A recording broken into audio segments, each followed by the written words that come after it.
Now that the NFL draft is over, let's go over some fantasy targets that you can probably target for your team that was drafted in the first round of the NFL draft.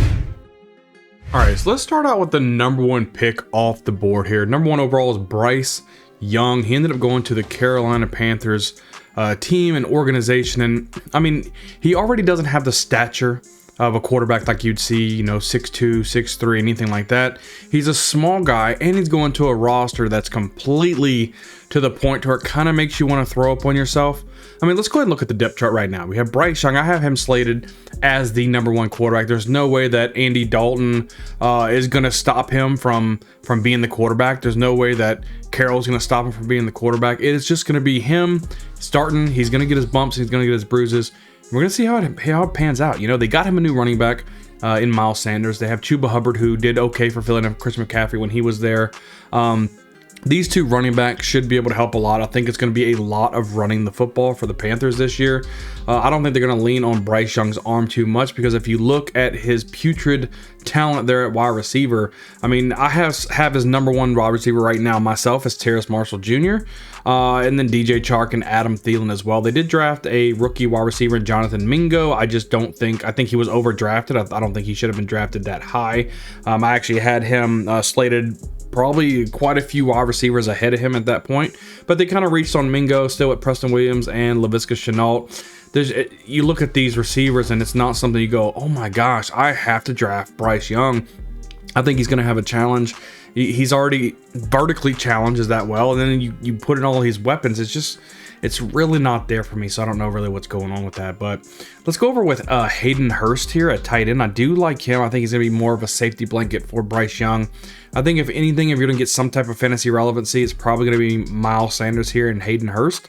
I just don't like the receiving options. I think Bryce Young, for the most part, is set up to fail. And I didn't think he was an amazing quarterback myself playing at Alabama. He is a great, outstanding, and even elite in his decision making, the way he throws the ball. I just don't think that a lot of people are comparing him to maybe a Drew Brees based on his height, but I just don't see the tools of success here for Bryce Young. A lot of people are saying, he is the best quarterback in the draft. I have him as my number 3 quarterback in this draft.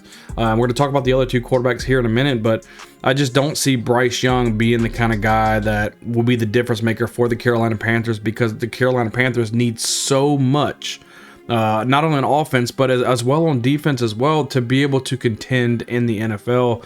I have heard rumors out there that, the Panthers might be contending this year. I just don't see it, and I don't think Bryce Young is going to be the quarterback to get it done here. Now, I know, leave me down in the comments if you think I'm wrong. I know there's probably going to be a lot of people who think I'm wrong, but I just don't like Bryce Young for fantasy football here. I just don't think he is going to have too much success in the NFL. So let's go over to the guy who was taken the second in the draft, and this is my number 1 quarterback on the board, and that's going to be CJ Stroud. I know a lot of people started the S2 scores are too low. I don't care about S2 scores. It's one of those things where you start seeing the guy and you look at the film, and he does everything. He can make all the throws on all 3 levels of the field. He has good decision making. He doesn't sit there and throw interceptions. He's been in big games and come up big in big games. We're talking about against Clemson's, against the Alabamas. He has all the tools of the trade. Yes, Houston has got a lot of work to do, just like Carolina does. But I think there's just something there that you can say, I think CJ Stroud can get it done. He's a prototypical type of quarterback as far as his height and his weight and his arm strength. Got a nice running back in Damian Pierce, and they added Devin Singletary in the offseason as well. Has a good running game for CJ Stroud. They ended up grabbing Robert Woods. They still have Nico Collins, and they got Noah Brown over from the Cowboys.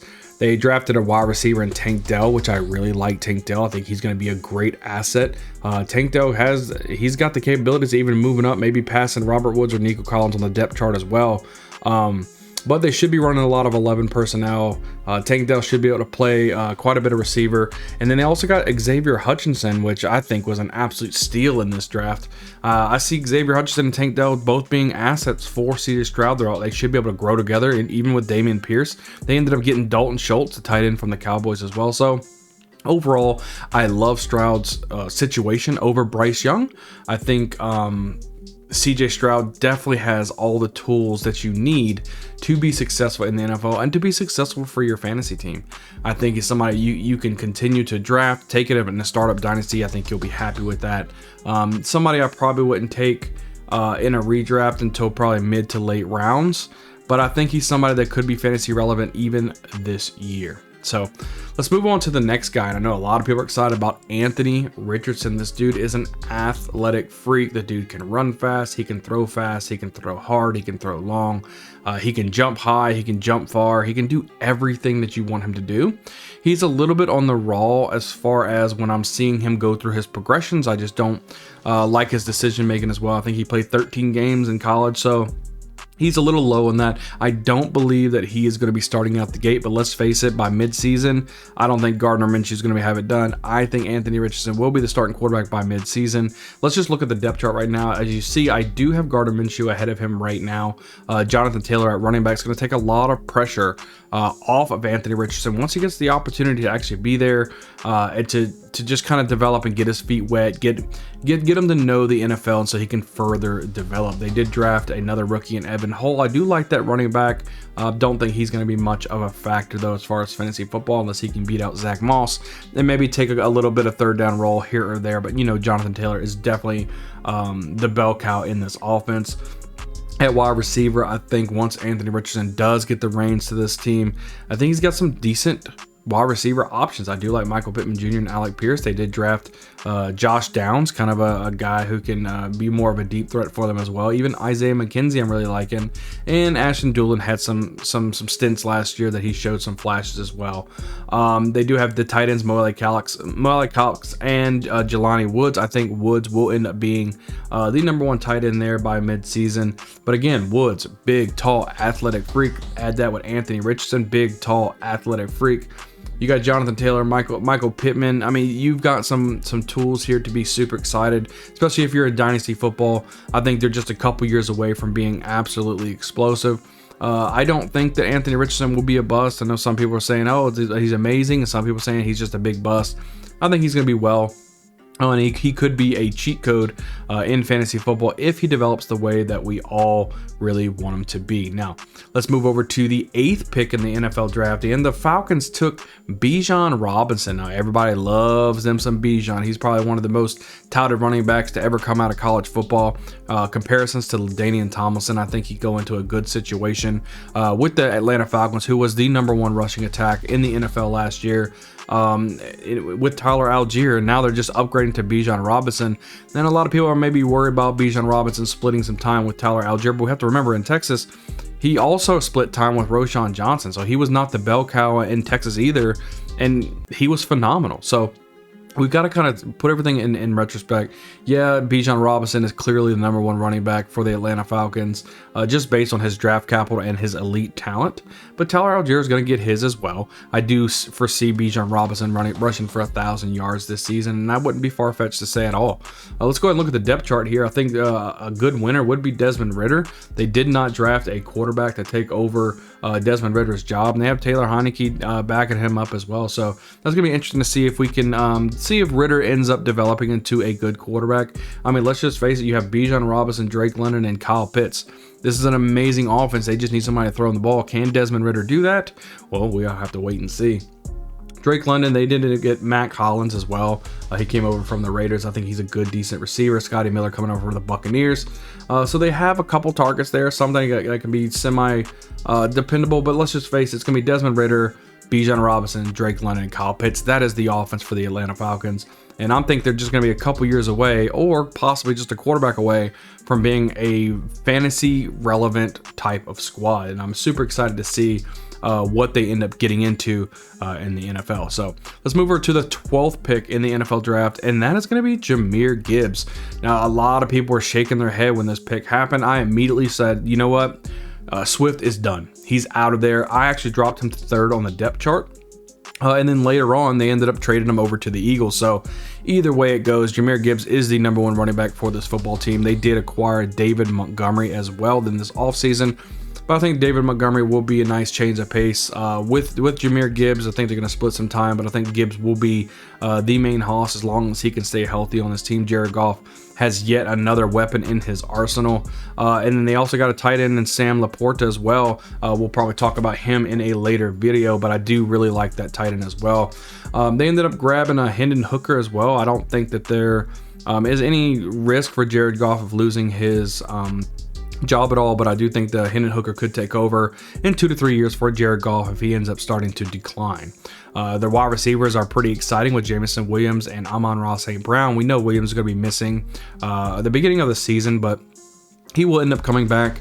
And when you have Jameson Williams, Amon-Ra St. Brown, Jahmyr Gibbs, and Sam Laporta on the field, I think Jared Goff is definitely going to be a happy camper. So moving quite on along here, going to the 20th pick in the NFL draft, and this is one of my most disappointing picks, and that's when the Seahawks took Jackson Smith and Jigba. I absolutely love this wide receiver.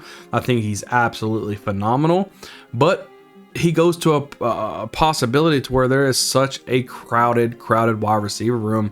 He will clearly be the slot wide receiver here, third on the pecking order. You know, DK Metcalf, Tyler Lockett on the outside. Jackson Smith will want to fit right in there in the slot. My thing is, they're like, hey, you know, he should be in a good situation. I mean, he's going to have clear targets. Well, we don't really know what the target share is going to be. Is Geno Smith, is he a one-year wonder? There's a big possibility there. It could be the point to where he can't command 3 wide receivers and support them for fantasy football. You know, if you take all maybe the tight end targets and all those points, yeah, you'd probably have a decent season, but I mean, is that really going to be the fact? I think DK Metcalf is going to be declined a little bit. I think Tyler Lockett's going to be declined a whole lot, and Jackson Smith and Jigba is going to be kind of mediocre, right? I mean, I just don't see, he probably might be a wide receiver 2, definitely not a wide receiver 1 in this offense, and it's really upsetting to me because I had high hopes for Jackson Smith and Jigba. Just a quick look too, just going over the depth chart, you know, I mean, Geno Smith and Drew Lock, there's not much behind Geno Smith. They didn't take a quarterback to kind of back up Geno Smith at all. And we're just hoping he can continue to give us the fantasy production that he did last year. But it's kind of a wait and see. Kenneth Walker at running back, and another person that I'm really disappointed we'll definitely talk about on the next video. And that's when they drafted Zach Charbonnet in the 2nd round. I love Zach Charbonnet. I think he's an amazing running back. I love Kenneth Walker, but on the same team, the volume's not going to be there. The big thing about Kenneth Walker is getting those 20 plus carries a game. Is he going to get that anymore? Probably not. Zach Charbonnet is another one of those running backs who is a high volume type of back. He's not a 3rd down back where he's coming in just like a scat back. Zach Charbonnet and Kenneth Walker is the same type of running back. So yeah, it's good for NFL football, but for fantasy football, this is going to be a huge headache. I mean, especially in dynasty rankings or redraft rankings, he's going to fall. Kenneth Walker will fall, and Zach Charbonnet is going to really fall. You know, we just don't know how it's going to pan out. It's going to be interesting to see this season how they end up splitting the workload, but I'm going to guess it's going to be like a 55-45 type of split, you know, or 60-40, you know, who knows what it's going to be. You know, who knows? It's going to be somewhere. It's going to be headaches. That's all I know. Like I said, the receivers are looking pretty good, but can Geno Smith support that? And then Noah Fant at tight end, I'm really liking that. But, you know, we'll just have to see how this team fans out. You know, the Seahawks really hurt my hearts with both the Jackson Smith and Jigba draft and with the Zach Charbonnet draft. You know, 2 good rookie players that I loved for fantasy football. Now I'm kind of like, eh. So, you know, we're going to the next pick, 21st overall in the NFL draft. And the Chargers ended up taking Quentin Johnson. I do like this play. I think he has inconsistent hands and could hopefully develop a little bit to where he's more sure-handed. But Quentin Johnson is a really big body wide receiver, and he kind of reminds us of Mike Williams. He's kind of like the exact same. Now, the problem that the Chargers have, let's just look at the depth chart, and you look at the wide receivers. Keenan Allen and Mike Williams I have ahead of him, but they're both so injury prone, you don't know what's going to happen. There's a huge chance Quentin Johnson during week 1 becomes the starting wide receiver because either Keenan Allen or Mike Williams is out for the season. I hate to say that, but that's just kind of facts. Justin Herbert, they drafted Max Duggan. I actually do like Max Duggan. I think he'll win out and be the second quarterback on this roster. Austin Eckler, what's going to happen with that? A lot of rumors were of Bijan Robinson going there. They actually didn't take a running back to complement of Eckler leaving, so maybe they're banking on Eckler staying there for a couple years. But I know he wanted out. He requested a trade, and we'll kind of just see how that pans out. They may be definitely needing a running back next season. But Quentin Johnson, I have him right here slated at the 3rd wide receiver as of right now. But we're sure for him to move up because one of these guys, they can't stay healthy all season long, both of them. So he's going to get his chance to shine. We'll see how it works. And with Gerald Everett, an aging tight end, sitting there for him. So the offense should be really good. I think Quentin Johnson's in a good situation. I'm excited to see what he can do and if he can further develop. So the next guy we're going to talk about is number 22 in the NFL draft, and that's going to be Zay Flowers with the Baltimore Ravens. Zay Flowers, he's a guy who in college, he played a lot on the outside wide receiver, but he's a smaller receiver. A lot of comps of Steve Smith that I've been hearing around here, but he's probably going to move into a lot of the slot wide receiver. And if not the slot, they may try him on the outside because Steve Smith did play a lot of the outside because he's aggressive. You know, you see him going up for these balls and he gets the ball. He's a very aggressive and grabbing the ball, coming down with it. And I know Lamar Jackson likes to throw the ball down the field. Is Odell Beckham going to be that guy? I don't know. But, you know, who knows what Odell Beckham has left. But even looking over this depth chart with Lamar Jackson, finally signing his contract, that's great. Running back, can J.K. Dobbins stay healthy? We're not really sure. We have Odell Beckham. I do have Rashad Bateman ahead of Zay Flowers as well. Rashad Bateman was also a 1st round pick last season. So Zay Flowers, we'll see how he fits in here. You know, will Zay start in the slot? Will he start on the outside? It's kind of waiting to see, but I think Zay Flowers has the potential. He is a boom type of player, a boom bust type of player in my eyes. I think he'll be maybe like a Will Fuller type of guy when he played for Houston and Watson. But, you know, there's going to be some games where he catches a couple bombs for you and it's going to go off. You know, there may be, you know, days just based on the offense. It's not a very big pass heavy type of offense. So it could be something that you leave scratching your head and beating your head against the wall because you're just really upset that he didn't have any fantasy production for you. So moving on along, we're going to the 23rd pick in the NFL draft, and that was when the Vikings selected Jordan Addison. And I do like this pick. I think they needed a wide receiver. Adam Thielen left in free agency to the Panthers, and they had a big hole to fill. They did have a KJ Osborne there, but I think they just wanted somebody else to complement Jefferson. Let's go over to the fantasy depth chart here, and we're going to look at Kirk Cousins. He's definitely the quarterback probably for the next couple of years. I did like that they grabbed Jaron Hall to eventually replace Kirk Cousins when that time comes. Dalvin Cook, there's a lot of rumors of him actually being traded or released. We'll have to see if that comes. If it is, Alexander Madison will be the starter there with the rookie Dwayne McBride that they drafted, probably backing up Alexander Madison. Wide receiver, like I said, I have Jordan Addison actually slotting in the number 2. I think he'll pass KJ Osborne on the depth chart, even though KJ, he's a decent wide receiver himself. Jordan Addison, a wide receiver who could be very fantasy relevant just based on the potency of the offense. I know Justin Jefferson really commands most of the targets in this offense, but there should be enough fantasy relevancy for Jordan Addison to either be a wide receiver 3 or flex option for you. Kirk Cousins definitely can provide multiple fantasy wide receivers on a team, so we have to wait and see. And definitely a T.J. Hockenson coming over was huge. I think if you look at it overall, I think Jordan Addison is the 3rd target, just behind Justin Jefferson and T.J. Hockenson for fantasy points. But I think overall, if you draft him, I think you'll be happy with the production. And the last guy we're going to go over today on the 1st round is going to be Dalton Kincaid. He was drafted 25th overall by the Buffalo Bills. Dalton Kincaid's kind of like a prototypical Dawson Knox that's a better catcher and a worse pass blocker. So, if we look over here at the depth chart, Josh Allen, we already know he is the man there. James Cook, Damian Harris, I think is going to split the carries there at running back. Josh Allen's going to be throwing to Stephon Diggs, Gabe Davis, Shakir, and Deontay Hardy. They also drafted a rookie, Justin Shorter, but I'm not crazy about that pick. And then Dalton Kincaid, actually have him slotted in as the number 1 tight end ahead of Dawson Knox. I think what they'll do is put Dalton Kincaid probably in the slot. He'll be the slot wide receiver. Dawson Knox will be playing on the inside, and he'll be doing all the blocking. So, but other than that, let's really go over. I'm going to sum up who my main people is going to be for the ones that I'm excited for the fantasy relevancy, not only maybe for this year, but for future dynasty picks as well. Let's go over the first guy. We're going to talk about the 1st round. It's going to be the 2nd pick overall, and that's going to be CJ Stroud. I just think what he provides for the Houston Texans is going to be really good. I think he's going to develop rather quickly. He's got some weapons that he can help him, especially with Tank Dell coming over as well. They drafted him. I think you won't be upset if you have CJ Stroud on your roster, especially a deep dynasty roster. Let him develop. He could be a fantasy quarterback of the future. Let's go to the 4th pick, and obviously I have to say Anthony Richardson. This guy is absolutely electric. He's got the team around him. He's got a stud running back. He's got good wide receivers. I think as long as they don't rush him in, they let him develop, let him see, make sure he can see his progressions and how it goes. I think he could be a dominating fantasy asset for your team for years to come.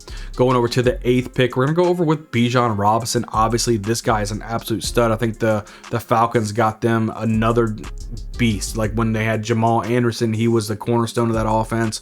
Bijan Robinson is now going to be the cornerstone for this offense. Absolutely love that pick. Moving over to pick number 12, and we're going with Jahmyr Gibbs. I think now that Swift is gone, Jahmyr Gibbs will be the #1 guy for this offense. And we've already seen when Swift was healthy, he was able to hit a lot of holes and have a lot of long touchdowns. I think Jahmyr Gibbs will be the same exact thing for the Lions. So moving on to the 21st pick, I'm going to pick up Quentin Johnston here. I think Johnston has the opportunity to be a star in this league. I think he's going to have the opportunity to play in year 1 just due to the injury history of Keenan Allen and Mike Williams. I think Quentin Johnston will have some type of rapport with Justin Herbert sooner rather than later. Could be a fantasy stud for your lineup for years to come. The next pick, pick 22, I'm going to say Zay Flowers. I think a good boom and bust type of player. Definitely a good best ball type of fantasy wide receiver. But Zay Flowers should have the opportunity to make an immediate impact. My thing is, does Lamar Jackson have enough arm week in and week out to be able to provide some type of fantasy relevancy for Zay Flowers every single week? We're going to have to wait and see. At pick 23, I'm going to say Jordan Addison is a good target for you.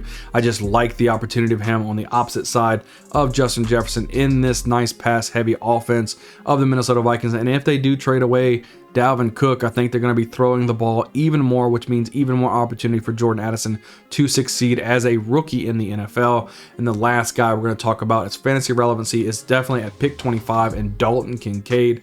I think this offense is going to be good. I think Kincaid will take over Dawson Knox for the #1 tight end, and you should see a lot of end zone targets for Dalton Kincaid. Should be able to get himself a nice chunk of touchdowns in year 1.